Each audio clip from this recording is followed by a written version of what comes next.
ఓం మహాగణాధిపతయే నమః. ఓం గురుభ్యో నమః. ఓం శ్రీమాత్రే నమః. అరుణాం కరుణాతరంగితాక్షీం ధృతపాశాంకుశపుష్పబాణచాపాం అనిమాదివిరావృతాం మయూకైః అహమిత్యేవ విభావయే భవానీం. శ్రీమాత్రే నమః. ప్రేక్షకులకి లలితాంబిక అమ్మవారి యొక్క అనుగ్రహం పరిపూర్ణంగా కలగాలని స్ఫూర్తిగా కోరుకుంటూ మనం ఈరోజు 16వ తేదీ నుంచి 31వ తేదీ వరకు ఉన్నటువంటి పక్ష ఫలితాలు ఏ విధంగా ఉన్నాయి, అలాగే గ్రహస్థితి ఏ విధంగా ఉంది 15 రోజుల పాటు అంటే పక్ష ఫలితాలను చూసుకున్నట్లయితే, గురువు మనకి మిథున రాశిలో ఉంటూ 18వ తేదీకి మారిపోతున్నాడు కర్కాటకంలోకి. అలాగే శుక్రుడు 17వ తేదీ శుక్రుడు చూసుకున్నట్లయితే అక్కడే ఉంటున్నాడు కన్యారాశిలోనే. రవి మాత్రం 17వ తేదీకి కన్యారాశి నుంచి తులారాశిలోకి మారుతున్నాడు. మరియు తులారాశిలో కుజుడు బుధుడు ఇద్దరు ఉన్నారు.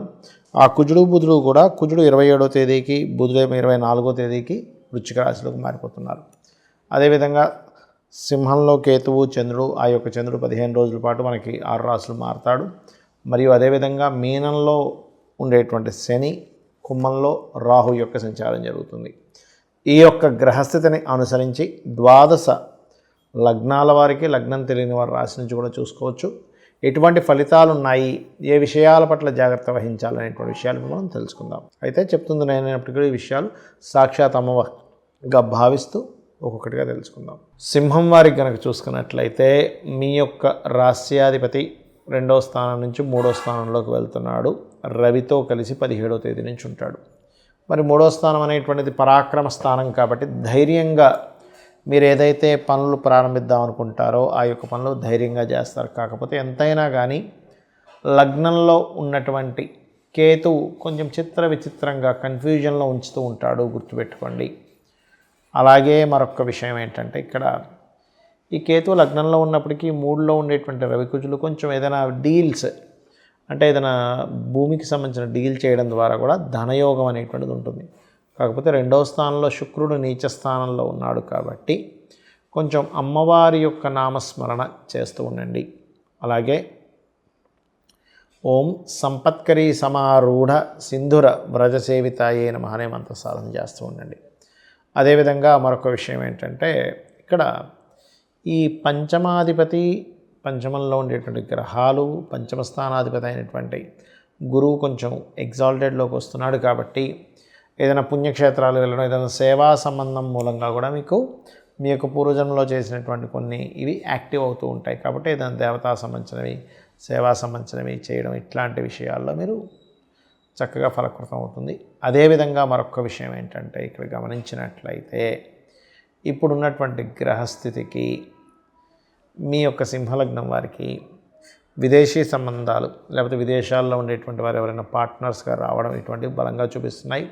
ఈ నెలలో మాత్రం ఎట్టి పరిస్థితుల్లో మీరు దశమాధిపతి నీచ స్థానంలో ఉన్నాడు కాబట్టి ఉద్యోగ సంబంధించినటువంటి అంశంలో ఉన్న ఉద్యోగాన్ని వదిలేసి ఇంకో ఉద్యోగంలోకి వెళ్ళిపోదాం అనేటువంటి తొందరపాటు నిర్ణయాలు మాత్రం ఎట్టి పరిస్థితుల్లో తీసుకోకండి, గుర్తుపెట్టుకోండి. 12వ స్థానంలోకి ఎవరికైనా సరే గురువు వచ్చినప్పుడు దత్త చరిత్ర పారాయణం చేయడం చాలా మంచిది.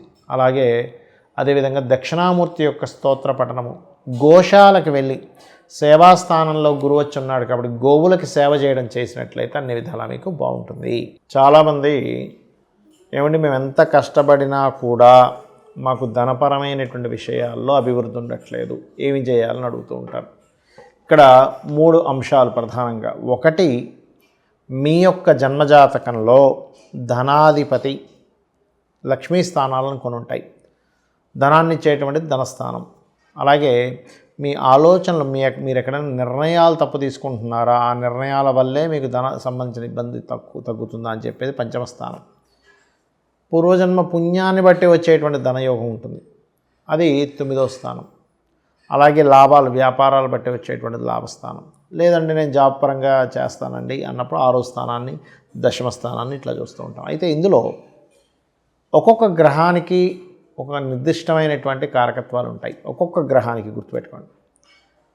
ఆ గ్రహము మొత్తం మనకి 2 ఛాయాగ్రహాలు, మిగతా 7 గ్రహాలు మొత్తం 9 కలిపితే మీ ధనాధిపతి ఏ నక్షత్రములో ఉన్నాడు, ఏ గ్రహంతో సంబంధం కలిగి ఉన్నాడు, అసలు అక్కడ ఉన్నదేమిటి, మీరు ఎక్స్పెక్ట్ చేస్తుంది ఏమిటి అంటే చిన్న ఎగ్జాంపుల్ చెప్తాను చూడండి.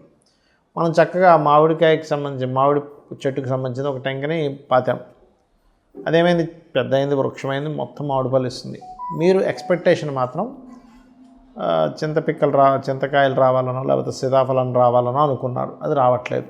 ఎక్కడి నుంచి వస్తుంది అంటే మీరు ఏదైతే నాటారో భూమిలో దాని యొక్క ఫలమే వస్తుంది. అలాగే మనం పూర్వజన్మలో ఏదైతే కర్మ చేశామో ఆ కర్మ సంబంధించిన ఫలితం వస్తూ ఉంటుంది. జ్యోతిష్ శాస్త్రంలో మీకు అసలు ధనయోగం ఎందులో ఉందో చూసుకోవాలి. అంటే ఒక వ్యాపారం చేస్తే ఉందా, ఉద్యోగం చేస్తే ఉందా, ఆ ఉద్యోగం కూడా ఇక్కడ చేస్తూ ఉందా, వేరే రాష్ట్రానికి మారాలా, వేరే దేశానికి వెళ్ళాలా. చాలామంది ఏమనుకుంటారు, ఏమంటే నేను పెద్దగా చదువుకోలేదు, ఏ దేశానికి వెళ్తాను. కొన్ని వృత్తులకి కొన్ని టాలెంట్స్కి చదువుతో సంబంధం అనేటువంటిది ఉండదు. ఇది ముఖ్యంగా గుర్తుపెట్టుకోవాలి. అలాగే వ్యాపారం చేసేటట్టయినా చదువుకునేటప్పుడైనా కూడా ముఖ్యంగా చిన్నపిల్లలకి ఒక ఏజ్ వచ్చినప్పటి నుంచే, ఒక సర్టన్ ఏజ్ స్టార్ట్ అయినప్పటి నుంచే జాతకం చూపించుకుంటే అసలు వీళ్ళు ఏ రంగాల్లోకి వెళ్తే బాగుంటుంది. ఆ పిల్లవాడికి ఇంజనీరింగ్లో ఉంటుంది, పాపం తల్లిదండ్రులు వీళ్ళు డాక్టర్ చదివిస్తే వీళ్ళ లైఫ్ బాగుంటుందేమో అనుకుంటే దాని మీద ఇంట్రెస్ట్ ఉండక సరిగ్గా అది నడవక ఎందుకు చదివేంటారు ఎంబీబీఎస్ అన్నట్టుగా ఉంటుంది. ఇంకొంతమందికి ఫ్యాషన్ దాని మీద ఉంటే వాళ్ళు వెళ్ళి ఇంకో డాక్టర్ చదువుతూ ఉంటారు. అట్లా ఏంటంటే అసలు మొట్టమొదటిగా మన జన్మజాతకంలో అసలు ఏ యోగం ఉంది, అందరికీ కూడా ఆర్థికమైనటువంటి ఇబ్బందులే 90% ఉంటాయి. మిగతా అంతా కూడా ఏంటి, ఆరోగ్యం అనుకోండి, మిగతా మ్యారిటల్ ఇష్యూస్ అనుకోండి, ఇవన్నీ దట్ ఈస్ డిఫరెంట్ థింగ్. కానీ ఆర్థికంగా స్థిరపడితే ప్రతి ఒక్కరూ ఆనందంగా ఉంటారు. కాబట్టి మీ అందరికీ కూడా నేను చెప్పేది ఒకటే, మీరు ఎంత ఇబ్బంది పడుతున్నా అమ్మవారి నామం ఒకటి ఉంది, అది కనుక మీరు స్మరించుకోగలిగితే భక్తి శ్రద్ధ భావనతో నిత్యము రోజు చేస్తూ ఎక్కడా కూడా టైం తప్పకుండా, ఎందుకంటే ఉదయం పూటే చేయండి. చాలామంది ఏంటంటే ఏమంటే సాయంత్రం చేసుకోవచ్చా, ఉదయం మిస్ అయితే అంటే చేయొచ్చు, చేయకూడదని కాదు. కానీ ఏమవుతుంటుందంటే ప్రాక్టికల్గా నేను చూసినప్పుడు కొంతమందికి నాన్ వెజిటేరియనో లేకపోతే ఇంకోటితో అలవాటు ఉంటుంది.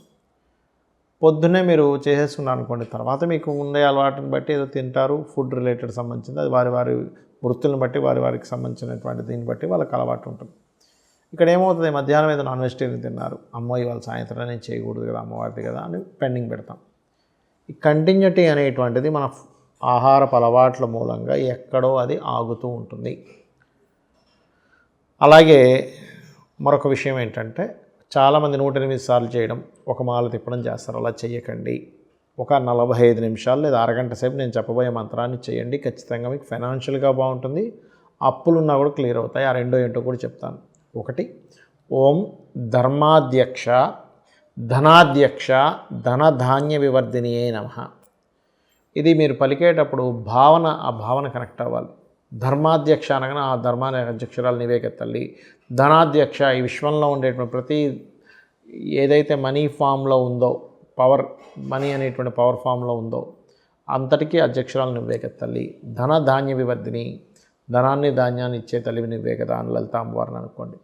అలాగే ఓం అపర్ణాయై నమః, ఈ మంత్రము ఖచ్చితంగా మీకు అప్పుల నుంచి బయటపడేస్తుంది. అప్పుల బాధల నుంచి బయటపడగలుగుతారు. అంటే క్యాలిక్యులేషన్ అనేది స్టార్ట్ అవుతుంది, ఎలా చేయాలి, ఎలా అప్పు తీర్చుకోవాలి, నాకు ఉన్నటువంటి అప్పు ఎలాగా అనే దాని మీద మనకి అర్థమవుతూ ఉంటుంది. ఈ 2 నామాలు రోజు చేయండి. 100% మీకున్నటువంటి అప్పులు తగ్గడము, మీకు ఫైనాన్షియల్గా గ్రోత్ పెరగడం జరుగుతుంది. మీరు అనుకోవచ్చు ఏమండి ఇవన్నీ నేను ఇంట్లో కూర్చుంటే చేస్తే అవుతుంది. ఇంట్లో కూర్చుంటే చేయడం కాదు, మీ పనులు మీరు చేసుకుంటూ మీ ప్రయత్నాలు మీరు చేస్తే ప్రయత్నమే భగవంతుడు, ప్రయత్నమే అమ్మవారు. గుర్తుపెట్టుకోండి, ప్రతి ఫామ్లోని ఒక్కొక్క రూపంలో ఎనర్జీ రూపంలో అమ్మవారు ఉంటుంది. ఇది మీరు చేసి మీ అందరూ తరించాలని మనస్ఫూర్తిగా కోరుకుంటూ శ్రీమాత్రే నమః.